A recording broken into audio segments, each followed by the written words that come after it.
Kita hidup di masa yang ditandai oleh transformasi sosial, teknologi, dan spiritual yang cepat. Banyak orang memandang tahun 2030 hanya sebagai sebuah tujuan dalam agenda global, seperti Agenda 2030 PBB, tetapi hanya sedikit yang menyadari bahwa tahun ini telah menjadi, bagi mereka yang mengamati tanda-tanda kenabian, sebuah tonggak sejarah simbolis dan spiritual. Itu merupakan puncak dari rencana dan perwujudan tersembunyi yang sudah diketahui sebelumnya dalam kitab suci. Naskah ini tidak mencari sensasionalisme, tetapi untuk mengungkap berdasarkan Alkitab apa yang ada di balik meningkatnya perhatian terhadap tahun 2030. Sejak Menara Babel dalam kitab Kejadian, umat manusia telah berupaya membangun sistem penyatuan global, menolak pemerintahan Tuhan. Saat ini melalui strategi yang tampaknya mulia dan modern, seperti Agenda 2030, kita melihat kebangkitan ambisi untuk persatuan tanpa Tuhan. Alkitab tidak hanya meramalkan gerakan-gerakan seperti itu, tetapi juga mengecamnya sebagai alat penipuan rohani. Kejadian 11:9.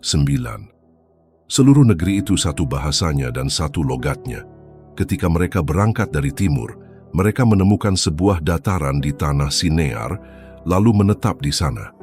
Lalu mereka berkata satu sama lain, "Mari kita membuat batu bata dan membakarnya sampai tuntas."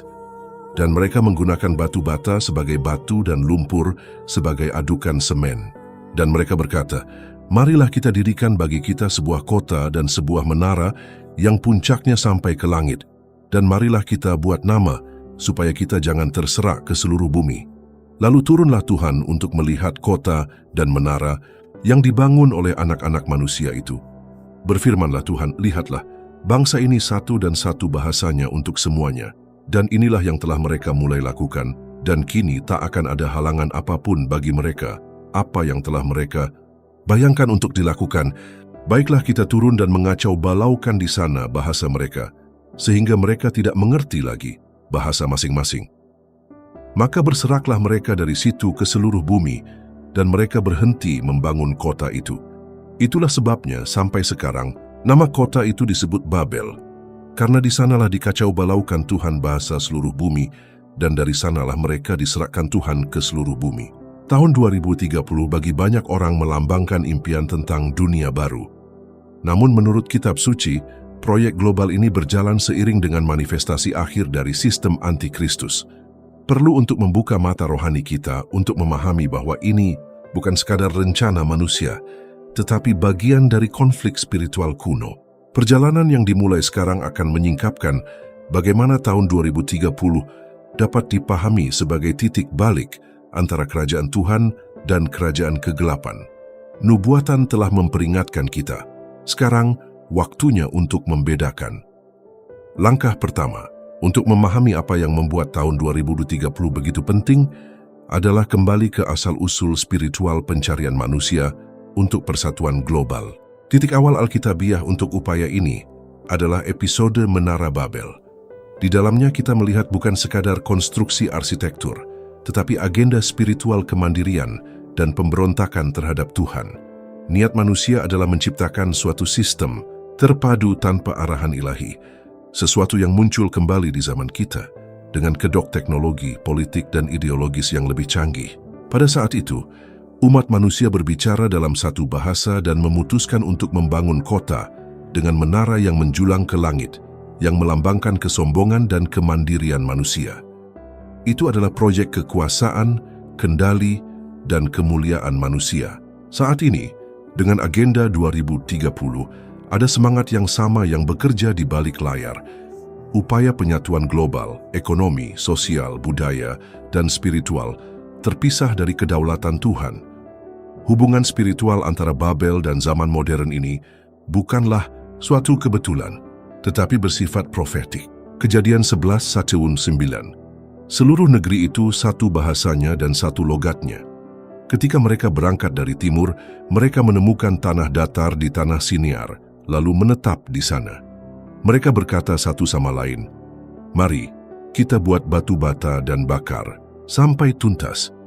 Mereka mengambil batu bata sebagai batu dan aspal sebagai adukan. Kata mereka, "Mari, kita dirikan kota dan menara yang puncaknya sampai ke langit, dan kita buat nama, supaya kita tidak terserak ke seluruh bumi. Lalu turunlah Tuhan untuk melihat kota dan menara yang dibangun oleh anak-anak manusia itu. Dan Tuhan berfirman, "Lihatlah, bangsa ini satu dan bahasanya satu untuk semuanya. Dan inilah yang mereka mulai lakukan, dan sekarang tidak akan ada lagi pembatasan terhadap apapun yang ingin mereka lakukan. Baiklah, kita turun dan mengacau balaukan di sana bahasa mereka, sehingga mereka tidak mengerti lagi bahasa masing-masing. Demikianlah Tuhan menyebarkan mereka dari situ ke seluruh bumi, dan mereka berhenti membangun kota itu. Itulah sebabnya sampai sekarang nama kota itu disebut Babel, karena disitulah dikacau balaukan Tuhan, bahasa seluruh bumi, dan dari situlah mereka diserahkan Tuhan ke seluruh bumi." Narasi ini menyingkapkan bahwa Tuhan secara langsung campur tangan saat proyek manusia melampaui batas ketundukan spiritual. Kebingungan bahasa bukan sekadar tindakan praktis, tetapi pernyataan spiritual. Tanpa Tuhan, kesatuan manusia bersifat merusak. Saat ini, persatuan ini diungkapkan melalui istilah-istilah seperti tata kelola global, konsensus internasional, dan kewarganegaraan planet. Agenda 2030 mengusulkan tujuan-tujuan yang sekilas tampak bermanfaat: pemberantasan kemiskinan, keberlanjutan, kesetaraan sosial. Namun di balik kedok niat baik ini, ada gerakan untuk memusatkan kekuasaan dan mengendalikan negara, serta individu melalui hukum, teknologi, dan sistem yang tidak memperhitungkan nilai-nilai kerajaan Tuhan. Kedamaian palsu dan keadilan sosial yang nyata merupakan bagian dari ilusi yang sama yang menggoda para pembangun menara. Semangat Babel adalah semangat humanisme radikal, di mana manusia berusaha menjadi pusat segalanya, menghilangkan kebutuhan akan Tuhan. Hal ini selaras dengan roh antikristus yang Paulus gambarkan sebagai orang yang menentang dan meninggikan dirinya di atas segala yang disebut Allah. 2 Tesalonika 2:3-4. Janganlah seorang pun menyesatkan kamu dengan cara yang bagaimanapun juga, sebab sebelum hari itu haruslah datang dahulu murtad, dan haruslah dinyatakan dahulu manusia durhaka, yaitu anak kebinasaan yang menentang dan meninggikan diri di atas segala yang disebut atau yang disembah sebagai Allah. Bahkan ia akan duduk di bait Allah dan mau menyatakan diri sebagai Allah. Di sini Rasul Paulus menyingkapkan munculnya suatu sistem dan seorang pemimpin yang sepenuhnya menolak otoritas ilahi. Semangat yang sama yang menggerakkan Babel sedang mempersiapkan jalan bagi pemerintahan dunia anti-Kristen ini. Dan tahun 2030 muncul bukan sebagai suatu kebetulan, tetapi sebagai tonggak sejarah yang ditetapkan oleh mereka yang beroperasi dalam semangat ini. Upaya untuk membangun tatanan dunia baru tanpa Tuhan, yang menghubungkan budaya, ekonomi, dan agama di bawah satu standar moral dan ideologis, merupakan kelanjutan dari Babel dengan perangkat baru. Ini adalah strategi setan yang sama, menipu manusia dengan janji otonomi, kemajuan, dan perdamaian, sambil memimpin bangsa-bangsa untuk memberontak terhadap Sang Pencipta. Alkitab juga berbicara tentang Babel akhir zaman, simbol sistem keagamaan, politik, dan ekonomi yang akan dihakimi oleh Tuhan. Babel rohani ini adalah perwujudan Babel kuno dan kehancurannya sudah pasti. Wahyu 18:2. Dan ia berseru dengan suara yang kuat, katanya, sudah rubuh Babel, kota besar itu, dan ia telah menjadi tempat kediaman roh-roh jahat dan tempat bersembunyi semua roh najis dan tempat bersembunyi segala burung yang najis dan yang dibenci. Wahyu 18:4. Dan aku mendengar suara lain dari surga berkata, pergilah kamu, hai umatku, pergilah daripadanya, supaya kamu jangan mengambil bagian dalam dosanya, dan supaya kamu jangan turut ditimpa malapetaka-malapetakanya. Tuhan sekali lagi memanggil umatnya untuk memahami zaman dan memisahkan diri dari sistem duniawi. Tahun 2030 hanyalah angka bagi mereka yang tidak percaya. Namun bagi mereka yang memahami kitab suci, hal ini merupakan tonggak nubuat, di mana pembangunan Babel baru akan semakin intensif secara digital, ideologis, dan spiritual. Gereja tidak bisa tidur saat ini. Tuhan yang sama yang membingungkan Babel kini sedang membangunkan anak-anaknya agar mengenali perangkap persatuan palsu. Mereka yang memiliki telinga rohani hendaknya mendengarkan dan mengambil sikap. Konfrontasi antara kerajaan Tuhan dan kekaisaran kegelapan sudah pada tahap akhir dan tanda-tandanya sudah ada di hadapan kita. Untuk memahami mengapa 2030 merupakan titik krusial dalam skenario eskatologis, Agenda 2030 perlu dianalisa bukan hanya sebagai proyek politik atau sosial ekonomi, tetapi juga sebagai roda gigi strategis dalam pengembangan sistem global yang secara akurat mencerminkan unsur-unsur yang disajikan dalam Wahyu 13. Teks Alkitab menyajikan kepada kita suatu struktur ibadah di seluruh dunia, otoritas terpusat, dan kendali absolut atas manusia. Sistem ini bukan hanya bersifat politis, tetapi juga bersifat spiritual dan bertujuan untuk menggantikan kedaulatan Tuhan dengan ketaatan total kepada Antikristus.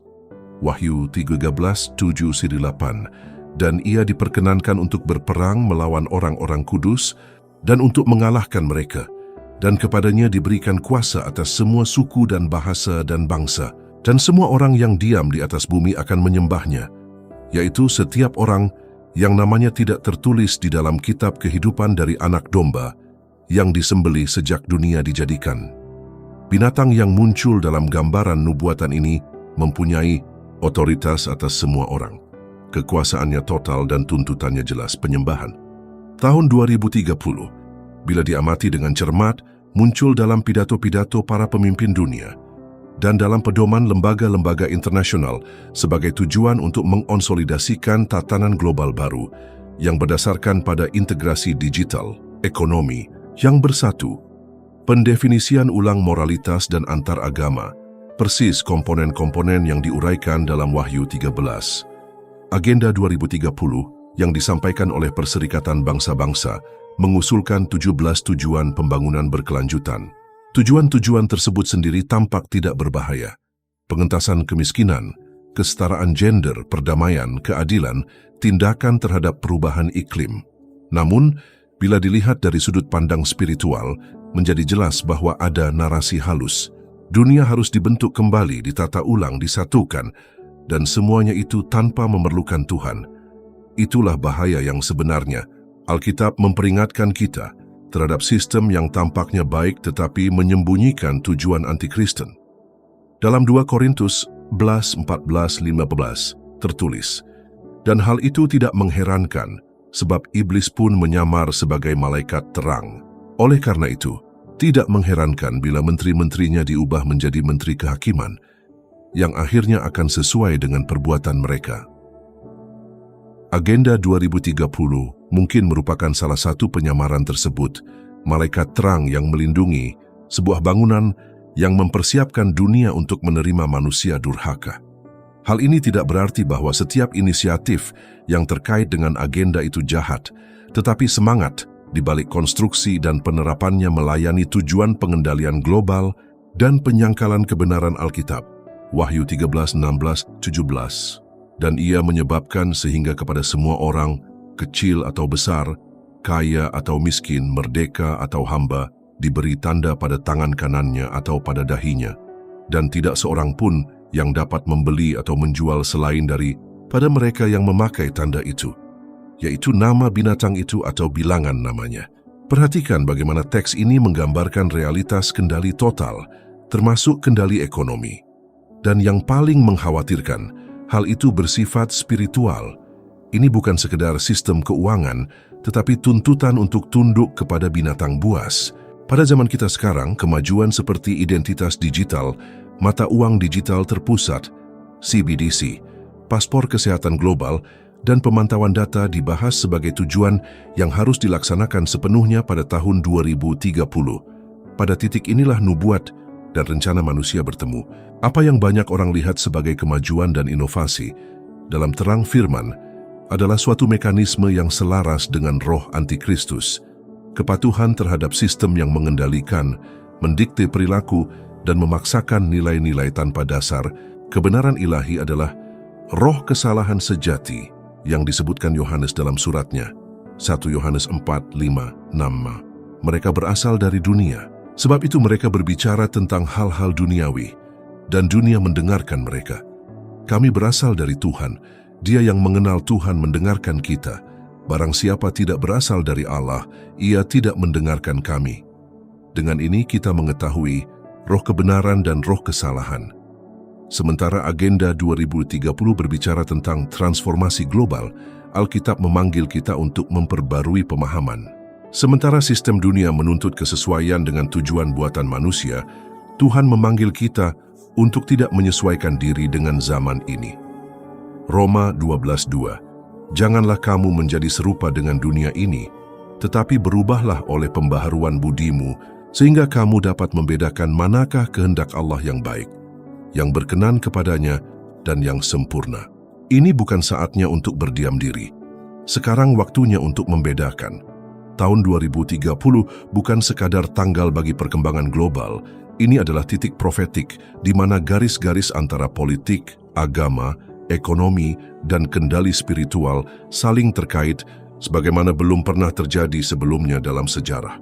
Mereka yang tidak berlandaskan pada firman dapat dengan mudah hanyut oleh gelombang penerimaan sosial, kemajuan teknologi, dan kedamaian palsu. Yesus memperingatkan kita dengan jelas. Matius 24:24. Karena Kristus palsu dan nabi-nabi palsu akan muncul dan akan mengadakan tanda-tanda dan mujizat-mujizat yang dahsyat, sehingga mereka dapat menyesatkan jika mungkin bahkan orang-orang pilihan. Ilusinya akan sangat kuat, strukturnya akan menyelimuti, tetapi mereka yang memiliki Roh Kudus tidak akan tertipu. Ketajaman rohani akan menjadi senjata utama melawan tipu daya di akhir zaman. Umat Allah perlu penuh perhatian, waspada, dan berlandaskan pada firman. Agenda 2030 dengan semua tujuannya merupakan bagian dari persiapan untuk skenario yang dijelaskan dalam Wahyu 13. Ini bukanlah teori manusia, tetapi kebenaran rohani yang diungkapkan berabad-abad yang lalu dan sekarang di depan mata kita sedang digenapi dengan tepat. Salah satu tanda paling nyata bahwa dunia sedang bergerak menuju momen konvergensi profetik adalah pertumbuhan kemurtadan yang semakin cepat, pengabaian secara sadar terhadap kebenaran yang diwahyukan oleh Tuhan. Sebelum manusia durhaka, yang disebut juga antikristus, menyatakan dirinya, firman menyatakan bahwa akan ada penyimpangan besar dari iman. Proses ini sudah berlangsung dan telah diintensifkan melalui sistem politik, ideologi budaya, dan bahkan dalam lingkungan keagamaan. 2 Tesalonika 2:3-4. Janganlah seorang pun menyesatkan kamu dengan cara yang bagaimanapun juga, sebab sebelum hari itu haruslah datang dahulu murtad, dan haruslah dinyatakan dahulu manusia durhaka, yaitu anak kebinasaan, yang menentang dan meninggikan diri di atas segala yang disebut atau yang disembah sebagai Allah. Bahkan ia akan duduk di bait Allah dan mau menyatakan diri sebagai Allah. Rasul Paulus tidak memberikan ruang untuk keraguan. Sebelum kedatangan Kristus, dunia akan dikuasai oleh roh penipuan yang begitu dahsyat, sehingga banyak orang, termasuk mereka yang menyebut diri orang Kristen, akan meninggalkan iman sejati. Kemurtadan ini akan terwujud dalam banyak cara, mulai dari relativisasi Alkitab hingga penerimaan doktrin-doktrin yang mengingkari kedaulatan Allah dan meninggikan manusia. Saat ini, realitas ini sudah nyata dalam beberapa aspek. Gereja-gereja yang pernah mengajarkan pertobatan sekarang mempromosikan swadaya. Para pendeta yang seharusnya menasihati dalam kekudusan sekarang menyampaikan pesan-pesan yang dirancang untuk menyenangkan para pendengar. Moralitas Alkitab diolok-olok. Nilai-nilai yang tidak dapat dinegosiasikan tergolong dalam intoleransi. Kejahatan disebut baik dan kebaikan disebut jahat. Yesaya 5:20. Celakalah mereka yang menyebut kejahatan itu baik dan kebaikan itu jahat, yang mengubah kegelapan menjadi terang dan terang menjadi kegelapan, yang mengubah pahit menjadi manis dan manis menjadi pahit. Dunia sedang dididik untuk menolak segala sesuatu yang suci. Sekolah mengajarkan ideologi yang mendistorsi ciptaan Tuhan. Media mempromosikan perilaku yang menentang perintah, budaya merayakan dosa dan menganiaya kebenaran.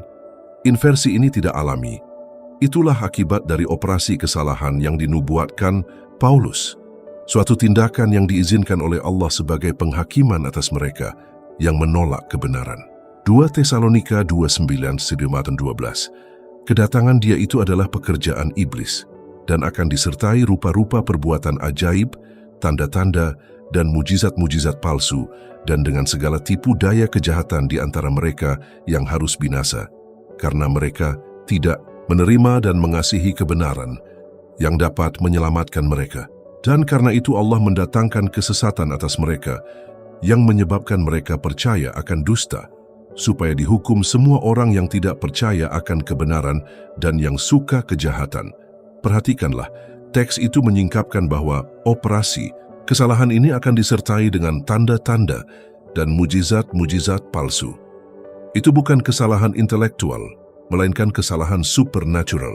Itu akan sangat kuat, memukau, meyakinkan. Tapi itu akan menjadi kesalahan. Dan mereka yang tidak berlandaskan pada firman akan ditelan olehnya. Jalannya sedang dipersiapkan, dan 2030 menjadi pertemuan kekuatan-kekuatan ini. Politik, agama, sosial, dan spiritual. Saat ini, kita melihat semakin banyak suara-suara berpengaruh di dunia politik dan spiritual berbicara tentang zaman baru, kesadaran global, agama universal, perdamaian tanpa batas. Hal ini secara langsung menggemakan semangat antikristus yang berupaya menghapus perbedaan antara yang sakral dan yang profan, antara terang dan gelap, antara kebenaran dan kesalahan. Yesus memperingatkan bahwa pada hari-hari terakhir banyak orang akan tertipu. Matius 24, 11-12. Dan banyak nabi palsu akan muncul dan akan menyesatkan banyak orang. Dan karena makin bertambahnya kedurhakaan, maka kasih kebanyakan orang akan menjadi dingin. Dinginnya rohani ini sudah dapat dirasakan. Gereja menjadi acuh tak acuh. Orang beriman lebih mementingkan ketenaran daripada kekudusan. Para pemimpin menyerah pada kebenaran politik dan ekumenisme. Atas nama persatuan, firman itu diencerkan agar sesuai dengan cetakan dunia. Semua ini merupakan persiapan bagi kedatangan manusia durhaka. Dan bagaimana dengan kemajuan teknologi? Dunia sedang dibentuk untuk menyambut pemimpin global yang akan menggunakan teknologi sebagai instrumen kontrol, manipulasi, dan rayuan. Sistem pengawasan, algoritma yang membentuk pemikiran kolektif, mata uang digital yang dapat diprogram, identifikasi biometrik, dan kecerdasan buatan. Semua ini merupakan unsur-unsur yang digunakan untuk membangun lingkungan yang akan memungkinkan Antikristus memerintah dengan efisiensi dan kewenangan. Daniel 8:23-25. Dan pada hari-hari terakhir pemerintahannya, setelah para pelanggar mencapai puncaknya, seorang raja akan bangkit yang akan berwajah garang dan mengerti ilmu tenung. Dan kekuasaannya akan diperkuat, tetapi bukan dengan kekuatannya sendiri. Dan ia akan menghancurkan dengan menakjubkan, dan ia akan berhasil, dan ia akan melakukan apa yang ia inginkan, dan akan menghancurkan orang-orang yang kuat dan suci. Dan dengan pengertiannya, ia akan membuat tipu daya berhasil dalam tangannya. Dan ia akan membesarkan dirinya dalam hatinya, dan akan membinasakan banyak orang yang hidup dengan aman. Dan ia akan bangkit melawan raja segala raja, tetapi ia akan diremukkan tanpa perlawanan.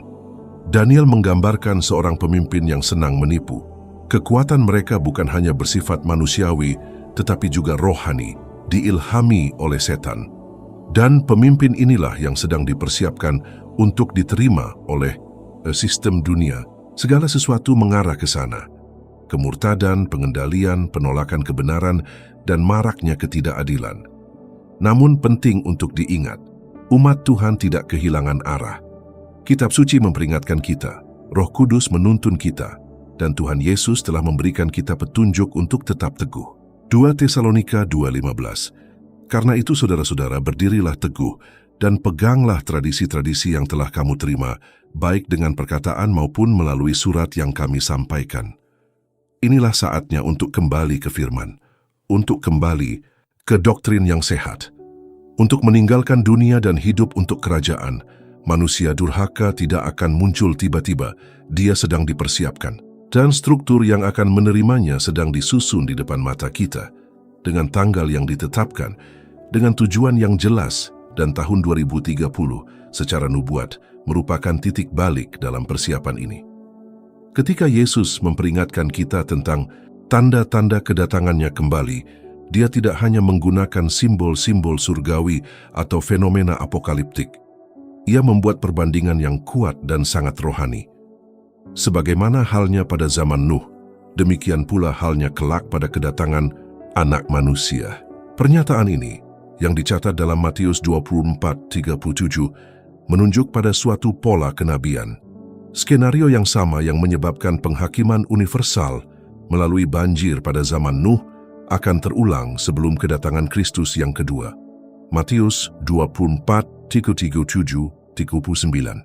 Dan sebagaimana halnya pada zaman Nuh, demikian pula lah halnya kelak pada kedatangan Anak Manusia. Karena sebagaimana mereka pada zaman sebelum air bah itu makan dan minum, kawin dan mengawinkan, sampai kepada hari Nuh masuk ke dalam bahtera, dan mereka tidak tahu akan sesuatu sebelum air bah itu datang dan melenyapkan mereka semua.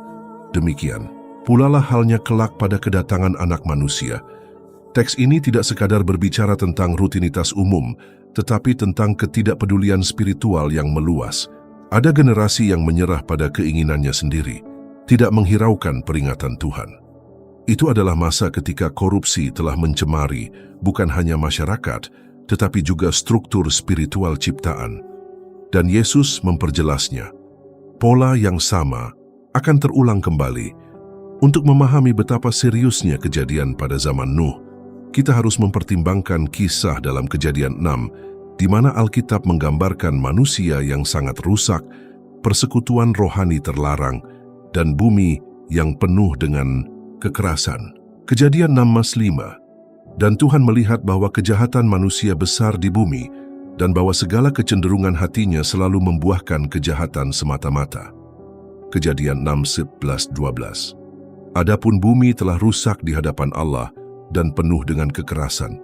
Dan Allah melihat bumi itu, dan lihatlah bumi itu telah rusak, karena semua manusia sudah merusak jalan hidupnya di bumi. Inilah gambaran masyarakat sebelum banjir. Kekerasan sistematis, penyimpangan yang meluas, imajinasi yang rusak, dan pengabaian total terhadap jalan Tuhan. Saat ini, persamaannya tidak dapat disangkal. Kita melihat dunia di mana kekerasan di perkotaan dan di institusional semakin berkembang tak terkendali. Moralitas sedang runtuh dengan penyimpangan yang dilegalkan dan dirayakan. Manipulasi genetika dan teknologi yang menantang batas-batas manusia muncul kembali seperti dalam Babel dan Kejadian 6. Spiritualitas okultisme, pagan, dan pemanggilan entitas spiritual menjadi populer, bahkan di tempat-tempat yang sebelumnya beragama Kristen. Kejadian 6 sendiri menyebutkan bahwa anak-anak Allah mengambil anak-anak perempuan manusia. Banyak sarjana menafsirkan bagian ini sebagai rujukan pada interaksi antara makhluk spiritual yang jatuh, malaikat pemberontak, dan manusia, aliansi terlarang yang mengakibatkan generasi cacat spiritual yang disebut Nephilim. Kerusakan rohani ini terjadi sebelum penghakiman Allah. Kejadian 6:1-2-4. Dan terjadilah ketika manusia itu mulai bertambah banyak jumlahnya di muka bumi, dan bagi mereka lahir anak-anak perempuan, anak-anak Allah melihat bahwa anak-anak perempuan manusia itu cantik-cantik, dan mereka mengambil istri-istri dari siapa saja yang mereka pilih. Pada waktu itu, ada raksasa di bumi. Dan juga sesudahnya, ketika anak-anak Allah menghampiri anak-anak perempuan manusia, dan perempuan-perempuan itu melahirkan anak bagi mereka, mereka adalah orang-orang perkasa di zaman dahulu, orang-orang yang kenamaan. Saat ini, kita melihat peningkatan minat terhadap teknologi transhumanis, manipulasi genetik, kecerdasan buatan dengan kemampuan menghasilkan kesadaran simulasi, dan eksperimen yang mengganggu kode genetik penciptaan. Ini menggemakan pemberontakan ilmiah yang mencoba melampaui batas-batas yang ditetapkan oleh Tuhan. Semangat Genesis 6 kembali menyamar sebagai inovasi. Lebih jauh lagi, kita menyaksikan meningkatnya ketidakpedulian terhadap khotbah pertobatan. Peringatan rohani diabaikan, dicemooh, atau diremehkan. Sama seperti Nuh yang diejek karena membangun bahtera saat belum ada tanda-tanda hujan, dewasa. Ini mereka yang memberitakan kedatangan Kristus kembali diperlakukan sebagai orang-orang fanatik. penganut paham menakut-nakuti, atau konspirator agama. Ketidakpedulian yang terjadi saat ini adalah persis skenario yang dinubuatkan oleh Yesus. 2 Petrus 3:3-4. Ketahuilah terlebih dahulu bahwa pada hari-hari akhir akan tampil pengejek-pengejek dengan ejekan-ejekannya, yaitu orang-orang yang hidup menuruti hawa nafsunya, dan berkata, "Di manakah janji tentang kedatangannya? Karena sejak bapa-bapa leluhur kita meninggal, segala sesuatu tetap seperti semula pada waktu dunia diciptakan." Ejekan ini bukan sekedar penolakan, namun merupakan suatu tanda kenabian. Ejekan adalah bukti bahwa firman itu terpenuhi. Tetapi hal yang paling mengesankan adalah bahwa dunia sedang menuju ke arah pengulangan penghakiman yang lengkap. Pada zaman Nuh itu adalah banjir. Pada hari-hari terakhir itu akan menjadi api. 2 Petrus 3:6-7. Oleh air inilah dunia pada waktu itu dibanjiri dan dihancurkan. Tetapi langit dan bumi yang sekarang terpelihara dari api oleh firman itu dan disimpan untuk hari penghakiman dan kebinasaan orang-orang fasik. Tahun 2030 menandai momen ketika banyak realitas ini tampaknya selaras. Kerusakan moral global, spiritualitas yang menyimpang, apatisme masyarakat, kemajuan teknologi yang menyentuh wilayah ilahi kehidupan dan ciptaan. Pesannya jelas, kita hidup pada masa yang sama seperti zaman Nuh. Namun Nuh tidak hanya selamat dari penghakiman, ia diselamatkan karena ia berjalan dengan Allah. Kejadian 6:9. Nuh adalah orang yang benar dan tak bercela di antara orang-orang sezamannya. Nuh hidup bergaul dengan Allah. Inilah jawaban bagi sisa umat beriman saat ini. Ini bukan saatnya untuk takut, ini saatnya berjalan bersama Tuhan, untuk membangun bahtera rohani ketaatan, kekudusan, dan pemisahan dari sistem dunia. Bahtera hari ini bukan terbuat dari kayu, melainkan kesetiaan kepada firman. Sama seperti Allah memberikan batas waktu 120 tahun sebelum banjir, kita melihat lagi batas waktu simbolis yang ditetapkan oleh mereka yang memimpin dunia, dan batas waktu itu memiliki nama, Agenda 2030. Meskipun dunia tidak memahami bobot rohaninya, mereka yang hidup dari roh dapat memahaminya. Lukas 21:28. Sekarang ketika semuanya itu mulai terjadi, bangkitlah dan angkatlah mukamu, sebab penyelamatanmu sudah dekat. Teknologi selalu dilihat sebagai simbol kemajuan manusia. Namun, berdasarkan kitab suci, kita melihat bahwa itu juga dapat menjadi instrumen kekuasaan rohani ketika digunakan di bawah arahan suatu sistem yang menentang Tuhan. Alkitab dengan jelas menubuatkan suatu masa ketika tidak seorang pun akan dapat membeli atau menjual kecuali ia tunduk pada suatu sistem kendali mutlak yang dilambangkan dengan tanda binatang. Wahyu 13:16-17. Dan ia menyebabkan sehingga kepada semua orang, kecil atau besar, kaya atau miskin, merdeka atau hamba, diberi tanda pada tangan kanannya atau pada dahinya, dan tidak seorang pun yang dapat membeli atau menjual selain dari pada mereka yang memakai tanda itu, yaitu nama binatang itu atau bilangan namanya. Pengendalian ini melampaui aspek ekonomi. Ini melambangkan aliansi spiritual dengan sistem antikristus. Penerimaan terhadap tanda tersebut merupakan tanda penyerahan diri secara total, suatu pertukaran kesetiaan. Alih-alih melayani Tuhan, manusia justru tunduk kepada sistem global yang menuntut penyembahan, kepatuhan, dan keselarasan mutlak. Apa yang dulu hanya sekadar ramalan yang jauh, kini telah memiliki perangkat teknologi untuk mewujudkannya. Konvergensi antara tujuan Agenda 2030 dan kemajuan teknologi sungguh luar biasa. Banyak pemerintahan dan lembaga sudah bekerja dengan konsep mata uang digital yang dapat diprogram, CBDC, yang memungkinkan Anda melacak dan mengontrol apa, di mana, dan kapan seseorang dapat membeli. Identitas digital global yang menyatukan informasi pribadi, kesehatan, keuangan, dan perilaku. Sistem kredit sosial, di mana perilaku yang tidak pantas dapat mengakibatkan hilangnya akses ke layanan penting. Implan subkutan dan biometrik universal, dengan meningkatnya penggunaan dalam keamanan, autentikasi, dan pembayaran. Unsur-unsur ini, meskipun berguna dari sudut pandang fungsional, secara profetik menunjuk pada skenario pengendalian total yang mana kehidupan sehari-hari menjadi bergantung pada kepatuhan pada aturan-aturan terpusat.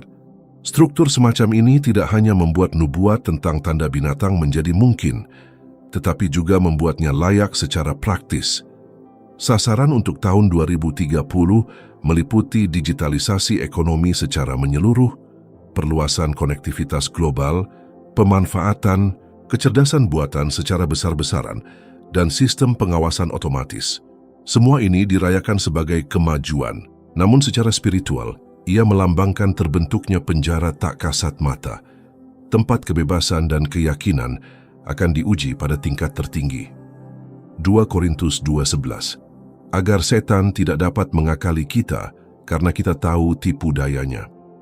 Apa yang dunia sebut kemajuan terungkap dari kebijaksanaan rohani sebagai perangkap musuh. Pengendalian atas jual beli yang dinubuatkan 2000 tahun lalu kini diperdebatkan di forum ekonomi global sebagai langkah penting menuju keamanan dan inklusi digital. Tetapi firman itu tidak gagal. Ini akan menjadi alat penyembahan yang dipaksakan yang mengharuskan manusia menyangkal Tuhan agar dapat bertahan hidup dalam sistem. Selain pengendalian ekonomi, ada aspek spiritual yang penting. Tanda ini akan dikaitkan dengan penyembahan binatang itu. Ini bukan sekadar penerimaan teknologi, tetapi komitmen spiritual untuk memberontak terhadap Yang Maha Tinggi. Wahyu 14:19-10. Dan malaikat ketiga menyusul mereka dan berkata dengan suara nyaring, "Jikalau seorang menyembah binatang dan patungnya itu dan menerima tanda pada dahinya atau pada tangannya, ia juga akan minum dari anggur murka Allah yang disediakan tanpa campuran dalam cawan murkanya. Dan ia akan disiksa dengan api dan belerang di depan mata malaikat-malaikat kudus dan di depan mata Anak Domba." Peringatan ini mutlak. Menerima tanda ini merupakan keputusan rohani yang tidak dapat dibatalkan. Dan itulah mengapa kebijaksanaan itu mendesak. Itu tidak akan menjadi sesuatu yang dipaksakan, melainkan diterima karena kenyamanan, karena rasa takut, karena kesesuaian. Hal ini akan disajikan sebagai sebuah solusi, sebagai keselamatan buatan, sebagai sebuah cara untuk menjadi bagian dari dunia yang telah menolak Tuhan. Yohanes 5:43. Aku datang dalam nama Bapa-Ku dan kamu tidak menerima aku. Jikalau orang lain datang atas namanya sendiri, kamu akan menerima dia. Yesus sudah bernubuat, dunia akan menolak Mesias sejati, tetapi akan menyambut dengan tangan terbuka seseorang yang datang dengan kata-kata manis, solusi cepat, dan kekuatan yang menggoda, antikristus. Dia akan berkarisma, efektif, dan kepemimpinannya akan tampak membawa kedamaian dan ketertiban, tetapi semuanya akan didasarkan pada kebohongan dan tipu daya.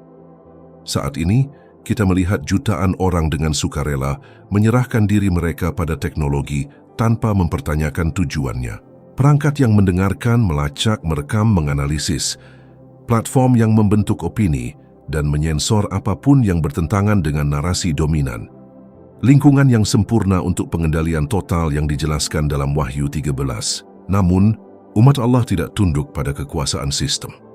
Alkitab menasihati kita untuk melawan, memelihara iman, dan tidak menyesuaikan diri.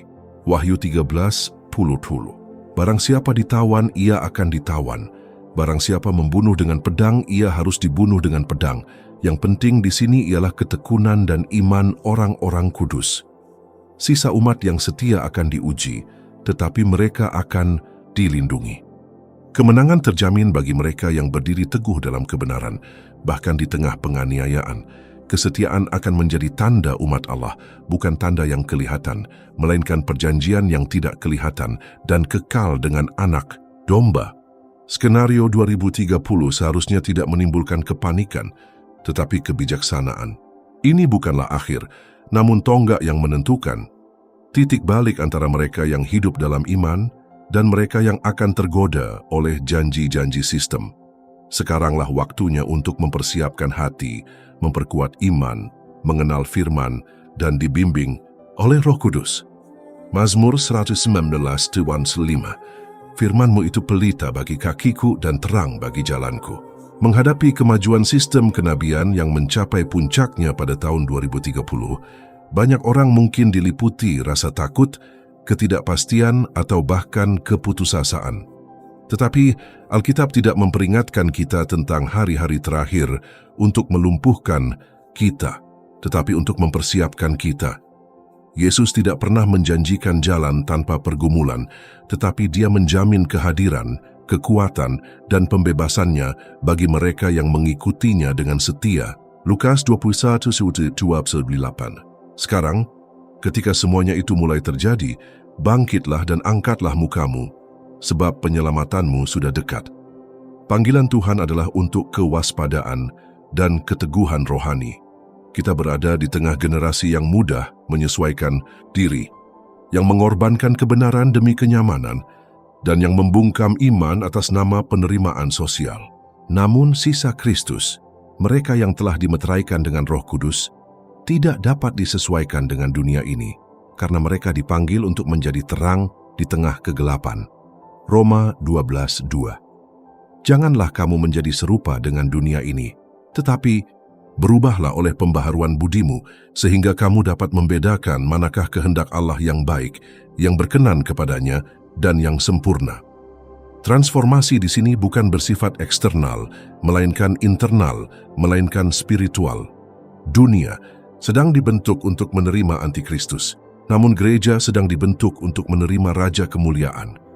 Inilah ketegangan di akhir zaman, dan mereka yang menjaga pelitanya tetap menyala, seperti gadis-gadis bijaksana dalam Matius 25 akan ditemukan siap sedia. Matius 25:13. Pada waktu itu hal kerajaan sorga seumpama 10 gadis yang mengambil pelitanya dan pergi menyongsong mempelai laki-laki. Sementara mempelai laki-laki itu tertunda, mereka semua mengantuk dan tertidur. Tetapi pada tengah malam terdengarlah suara orang berseru, "Mempelai datang, pergilah menemuinya." Karena itu berjaga-jagalah, sebab kamu tidak tahu akan hari maupun saatnya Anak Manusia datang. Perumpamaannya jelas, mereka semua memiliki pelita, tetapi tidak semuanya memiliki minyak. Ini memperingatkan kita bahwa penampilan saja tidak cukup, pengetahuan saja tidak cukup, religiusitas saja tidak cukup. Yang akan membuat kita tetap teguh adalah keintiman dengan Tuhan, ketaatan pada firman, dan kewaspadaan terus-menerus. Persiapan rohani untuk melawan sistem dunia meliputi terpisah dari dosa, meninggalkan perbuatan daging dan hidup dalam kekudusan. Kedalaman dalam firman, berakar dalam kebenaran, membedakan penipuan. Kehidupan doa yang konstan, jagalah saluran dengan surga agar selalu aktif. Persekutuan dengan orang-orang kudus, bersatu dengan tubuh Kristus dalam kasih dan kebenaran. Kebijaksanaan rohani, mendengarkan suara roh dan tidak mengikuti angin dunia. Wahyu 3:10. Karena engkau menuruti firman-Ku untuk tekun menantikan Aku, maka Aku pun akan melindungi engkau dari hari pencobaan yang akan datang atas seluruh dunia untuk mencobai mereka yang diam di bumi. Tuhan membuat janji yang mulia kepada gereja yang setia. Dia akan menjaga mereka yang menaati firman-Nya. Kesetiaan akan menjadi perisai di masa pencobaan. Ini bukan tentang bersembunyi dari dunia, tetapi tentang hidup di dunia dengan mata tertuju pada kerajaan. Hari ini kita dipanggil untuk menjadi seperti anak-anak Isakhar, 1 Tawarikh 12:32, dan dari Bani Isakhar yang mempunyai pengertian tentang waktu untuk mengetahui apa yang harus dilakukan orang Israel. Pria dan wanita yang tidak hanya mengenali tanda-tandanya, tetapi juga tahu cara bertindak berdasarkan tanda-tanda tersebut. Persiapan rohani sangatlah mendesak. Sudah bukan saatnya lagi menunda pertobatan, merelatifkan dosa, menjalani iman yang dangkal. Konfrontasi terakhir semakin dekat dan mereka yang tidak teguh akan ditelan oleh roh zaman ini. Oleh karena itu, Yesus dengan tegas memperingatkan kita. Lukas 21:34-36. Dan berhati-hatilah terhadap dirimu sendiri, supaya hatimu jangan dipenuhi dengan makanan yang berlebih-lebihan, kemabukan dan kekhawatiran dunia, sehingga hari itu tiba-tiba datang kepadamu. Karena ia akan datang seperti jerat atas semua orang yang diam di muka seluruh bumi.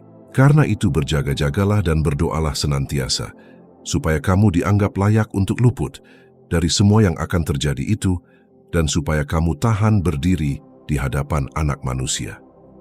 Sudah saatnya mengevaluasi ulang hati kita, menyesuaikan rute dan menjejakkan kaki kita dengan kokoh di atas batu karang. Sistem dunia ingin membentuk setiap orang menjadi seperti citranya, tetapi Roh Kudus sedang membentuk gambar Kristus di dalam kita. Dan perbedaan ini akan terlihat jelas di hari-hari mendatang. Siapa yang bertahan akan menang, bukan karena mereka kuat, tetapi karena mereka percaya kepada Tuhan. Bukan karena mereka memiliki pengaruh, tetapi karena mereka hidup dalam kekudusan. Rahasia kemenangan akhir terletak pada pengabdian total kepada Tuhan. Mazmur 24, 3, 4. Siapakah yang boleh naik ke atas gunung Tuhan? Siapakah yang boleh berdiri di tempatnya yang kudus? Orang yang bersih tangannya dan murni hatinya, yang tidak menyerahkan dirinya kepada perbuatan sia-sia, dan yang tidak bersumpah palsu. Inilah profil sisa umat yang setia, dan inilah panggilan untuk hari-hari menjelang tahun 2030, saat ketika dunia mengorganisir dirinya untuk pemberontakan, tetapi surga mempersiapkan anak-anaknya untuk penebusan. Perjalanan kenabian umat manusia yang terakhir berpuncak pada konfrontasi yang tak terelakkan antara kerajaan Tuhan dan kekaisaran kegelapan. Kekaisaran ini, yang digambarkan dalam kitab Wahyu sebagai Babel besar, melambangkan suatu sistem global yang menyatukan kekuatan politik, ekonomi, dan agama untuk melawan Tuhan yang Maha Tinggi. Dalam konteks inilah kita mendengar seruan dari surga yang tidak ditujukan kepada dunia, tetapi kepada umat Allah. Wahyu 18:4. Dan aku mendengar suara lain dari surga berkata, "Pergilah kamu, hai umatku, pergilah daripadanya, supaya kamu jangan mengambil bagian dalam dosa-dosanya, dan supaya kamu jangan turut ditimpa malapetaka-malapetakanya." Panggilan ini bukan bersifat simbolis, melainkan langsung mendesak dan mutlak. Tidak ada ruang untuk netralitas. Tuhan berkata, "Jika kamu milikku, maka pisahkan dirimu. Janganlah kamu mengikuti nilai-nilai sistem.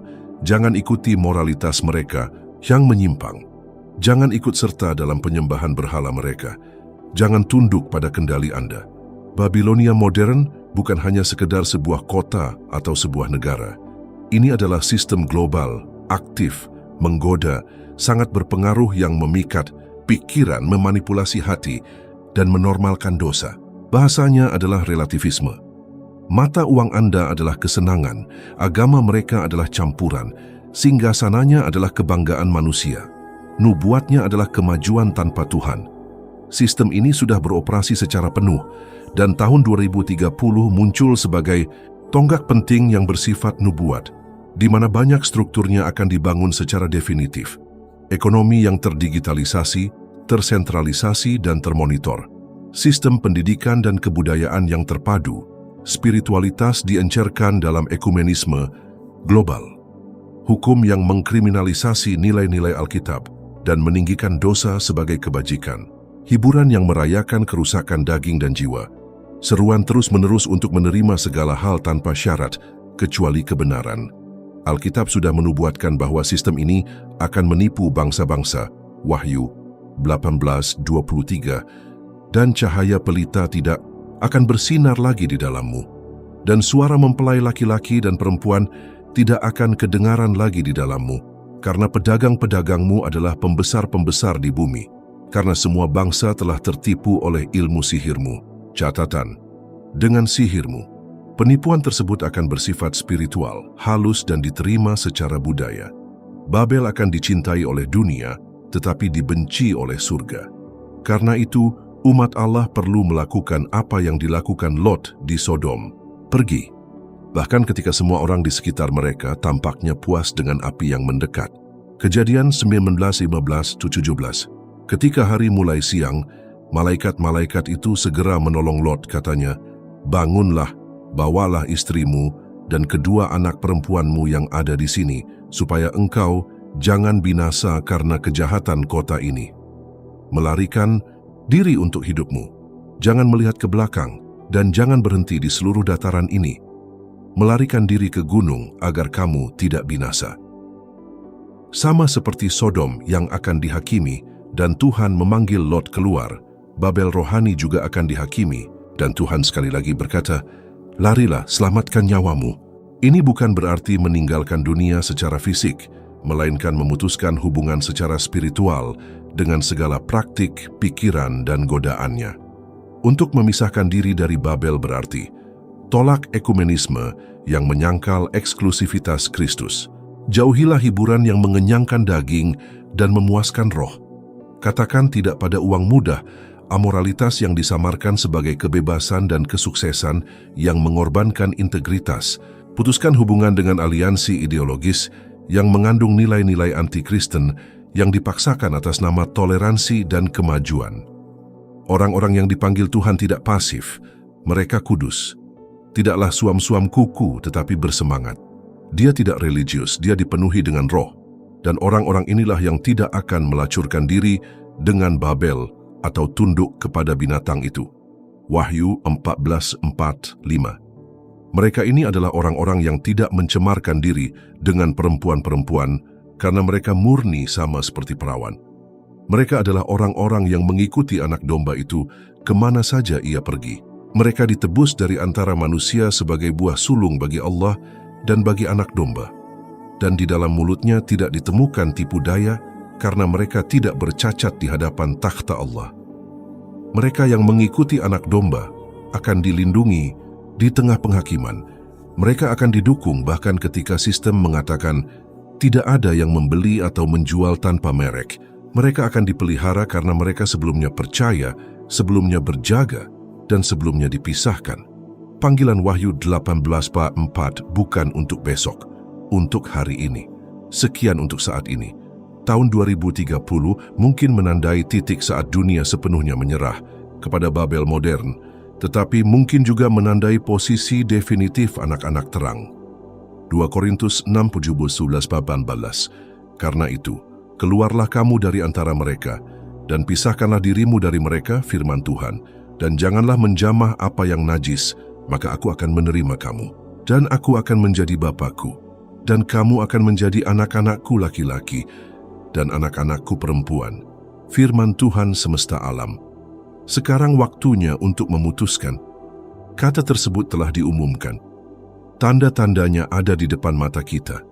Roh sedang membangunkan para penjaga. Trompet sedang berbunyi. Kamu milik siapa? Ke sistem yang binasa atau ke kerajaan yang bertahan? Tahun 2030 bukan sekadar tanggal dalam agenda politik. Itu adalah sebuah tanda spiritual. Sebuah persimpangan antara apa yang direncanakan manusia dan apa yang telah diwahyukan Tuhan.